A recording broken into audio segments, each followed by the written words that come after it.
Welcome back and welcome to another movie reviews videos. Now, as you know, I normally make movie reviews here every Sunday, but I was seeing a film last night and I wanted to bring it as part of this bumper movie reviews video, which is why you're getting this on a Monday instead. So I do actually have 6 movies to talk about today. So I do have my cup of tea in my new Enchanted Fandom Hocus Pocus mug, discount code in the description box. And as always, these movie reviews will be spoiler free, and I will leave timestamps in the description box below in case there is only one movie you want to hear my thoughts on. You can scroll along to that time and not have to listen to me talk about the other movies. So as I say, I have 6 movies to talk about. I will tell you what format I saw them in, and let's get on with it. Firstly, I finally managed to see Lucy in the Sky. If you've not seen last week's movie reviews video, I'll link it up here. I had a lot of trouble getting tickets for this one last week and then turning up at the cinema and the projector wasn't working and they could only show it in this one screen and they had to download it if they wanted to show it in another screen. They were waiting for parts. They obviously didn't get that projector fixed because I ended up seeing it in a different screen, but I did see it this week. So I saw Lucy in the Sky, which stars Natalie Portman and Jon Hamm. She is a female astronaut, and I didn't know this, but it was based on a true story. I didn't know it until I started watching the film. She has been into space and is working really hard to go into space again, but I think she kind of underestimates how going into space and being in that situation would affect her, even though those around her are trying to tell her. She's a perfectionist. She is always best at what she does, and so she believes that she can just come back down from space and then shoot straight back up again. But other people are guiding her in the direction that no, that is not the thing to do. So it is a very intense film. It's quite a long film as well, and it's very intense in that we basically just follow her and see things through her eyes and see some of her flashbacks and some of her kind of moments of sort of almost absences, but not quite. I really enjoyed it, even though it's very intense. It was definitely an enjoyable film. I liked seeing Jon Hamm playing a kind of almost a bad guy. He was definitely not Don Draper in this film, but he was an interesting character, and I think that he and Natalie Portman had excellent on-screen chemistry. It was interesting seeing a story about a female astronaut as well. I don't believe we have many of those, and so that was good to see, and a female who strives to do the very best and be the very best in her field. So I definitely recommend this one. I really wish they'd released this one in IMAX because I think it would have seemed amazing on the big screen.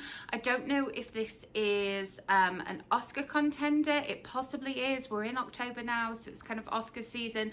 So if there's a possibility that they would release it on a bigger screen, you know, Dolby or IMAX would be amazing because we've got all these wonderful space scenes and quite a lot of scenes where there's no dialogue. There's just sound in space, and so I think that would be a really good thing. So I do recommend seeing this on the big screen. I think always with a longer film as well, it's nice seeing it at the cinema because you've got less distractions. By the time you get to the hour mark of watching a film at home, you know, you've checked your phone 40 times already, so you're not in that intense situation. So I do recommend seeing this one on the big screen and recommend this film as a whole.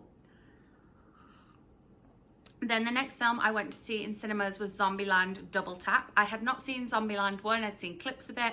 Then I saw the trailer for Zombieland Doubletap. It looked hilarious, so I downloaded Zombieland 1 to watch and watched that, and then immediately watched Zombieland Doubletap. It was funny. It was just basically following along the same vein of Zombieland 1. So if you enjoyed Zombieland 1, you will enjoy Zombieland 2. It was quite a full screen and lots of people were laughing. It had the same level of scariness as Zombieland 1 in that it was a bit creepy. Obviously it got in my mind because I had zombie nightmares afterwards, but that's just me and my mind working out what's gone on in my day. Woody Harrelson is very funny. I like him in movies anyway, I really do. And it was good seeing Emma Stone in a less serious role again. A lot of her recent roles have been so serious. Obviously she's won Oscars for them, which is fantastic, but I liked seeing her back in a more comedic role, and it was really good seeing her on-screen chemistry as well. So yeah, this one, it was just what I needed at the time. It was a bit of light relief. It was a bit silly, a bit funny, just pure escapism. Not too long. I think it clocks in at just under an hour and a half, which was fantastic. And just what I needed on a Wednesday morning. So do recommend this one. Does it benefit from being on the big screen? Not particularly. You could definitely just watch this one at home. But if you're thinking of something to go and see as a bit of light relief at the weekend, or a different film to go and see for Halloween, then definitely recommend using a cinema ticket on this one. And then the next one, I was very lucky that I managed to catch Wizard of Oz in the Dolby screen, and that was my Friday night. It was just a dream Friday night. It was so wonderful seeing this on the big screen. There have been other big screen showings of it, but not in the Dolby Cinema. The Dolby Cinema has that fantastic sound, and it just sounded wonderful in the Dolby. It was great seeing it in such a kind of like dark and like full absorption screen as well. Obviously, I've seen this one before. One of the other reasons it was great that it came along when it did is, as you know, a couple of weeks ago, I went to see Judy, and we see flashbacks of Judy Garland when she's filming Wizard of Oz. And so it was really nice to actually kind of see the finished product after having seen that and after having watched Judy. And I just enjoyed it so much. If you do ever get a chance to see this on the big screen, if it comes to a screening near you somewhere, I do recommend going and seeing it. It's just 10 times better than seeing it on your TV or on your phone or on your laptop. It was wonderful to see it how it was originally designed to be seen, and I'm so glad that that's what I chose to do with my Friday night. It was a Friday night very well spent. I actually did this as a double feature with the next movie that I'm going to talk about, which was also in the Dolby screen, which wasn't exactly what I thought it was going to be. So I went to see Weatern Stars, which is billed as being a documentary about Bruce Springsteen recording his latest album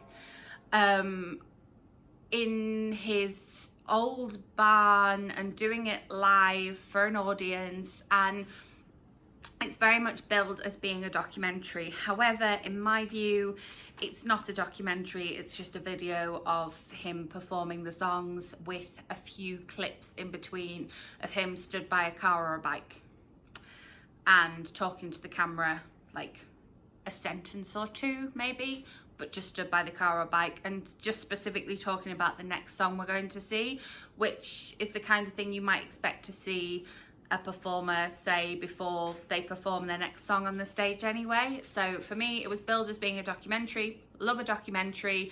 After having watched Blinded by the Light, I was excited to watch this as well.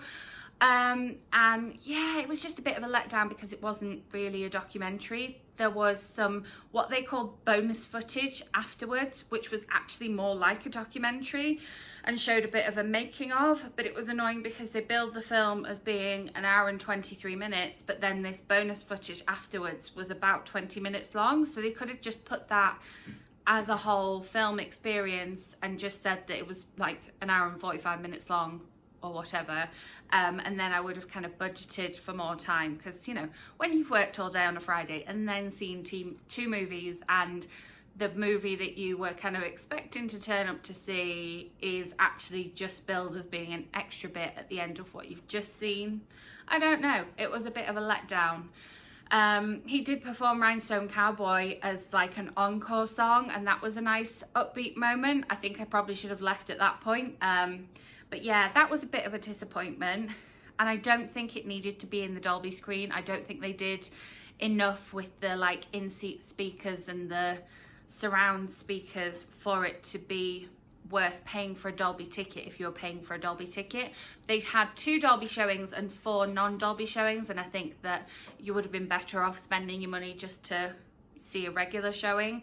And obviously, if you're a Springsteen fan, it will be really good to watch and really good to see, because it's not something you're going to see anywhere else. But on the whole, I was a little disappointed with this one. Then we went to see The Lighthouse, which is the new film starring Robert Pattinson and Willem Dafoe. Willem Dafoe is a lighthouse keeper. Robert Pattinson comes to work for him as his assistant, and it turns out that he wants to be a lighthouse keeper, and that's why he's there.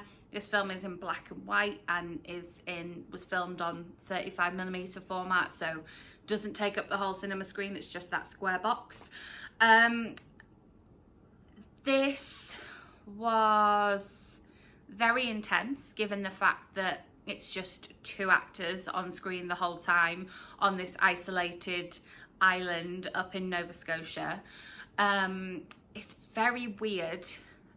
There's not a lot of dialogue and there's quite a lot of violence. Like, not loads of violence compared to, like, you know, if we were watching like a cop film or something. But for a film just starring 2 people on their own in a lighthouse, there's quite a lot of violence. Yeah, I can't say that I enjoyed it.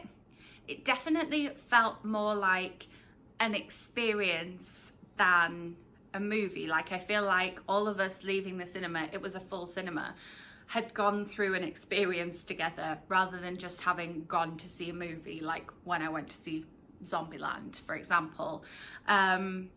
So if you are looking for something that is an entirely different experience, if you're looking to change up your movie watching, if you're looking to see something that's definitely going to be an Oscar contender, then recommend this one.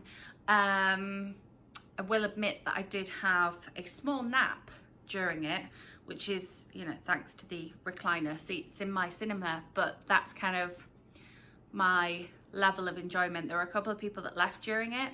I would imagine that this one is going to be one that is an acquired taste. You're either going to absolutely love it or you're going to not. And I fall into the not category, but I can see that it does have some good things going for it. And if you are looking for something different, then this is definitely something to put on the list as something different, that's for sure. And then something altogether different, another oldie that we went to see, but I wanted to bring to you here, which is why this movie reviews is late, because we saw this last night. We went to see City Lights, which is the Charlie Chaplin silent film. He wrote, directed, starred in, composed the music for this film, and it was showing in a screen near me, and it is on the IMDb top 100 list, which, as you know, we are currently watching our way through. Video coming on that probably during Vlogmas. This one was just fantastic. It was so fun. I've enjoyed all the Charlie Chaplin films that have been on the list. There are 4 of them. His humour is just so funny, and the whole cinema, again, a full cinema, was laughing at the slapstick humour, at his expressions, at his physical comedy, and he just does it so well. He just is the king of what he does. And having watched WALL-E recently, I could see the influences that Charlie Chaplin and the silent films had on that film, and I appreciated that film so much more having watched these. But if you get the opportunity to watch City Lights, whether it's in a movie theatre or just to watch on streaming or DVD, however you want to watch it, really, really recommend it. It was just such a lovely film. It was funny and it was romantic, and it had some meaning behind it about class divides as well. And what more can I ask for in a movie, really? I mean, maybe some dialogue, but maybe not, because then we wouldn't have got the kind of level of slapstick humour that we did from Mr. Chaplin. I really enjoyed it and highly recommend it, in case you can't tell. So there you have it. As always, if there is a movie you would like to hear my thoughts on that is out now, let me know in the comments. I am always happy to go and watch movies on demand and then bring you my reviews here. There will be no movie reviews video next Sunday because I am away. I am in Disney World, so you can expect some Disney vlogs instead. So I will be back with a Sunday movie review in 2 weeks' time. Probably will not have 6 to talk about them because I've been squeezing them in to get them done before I go away. But as always, if you enjoyed this video, give it a thumbs up. Make sure you are subscribed so that my next video, including those Disney vlogs, lands in your subscription feed. I will be back with more movie reviews for you in 2 weeks' time. I'm back with more bookish content in the week. I will see you then. Thanks for watching.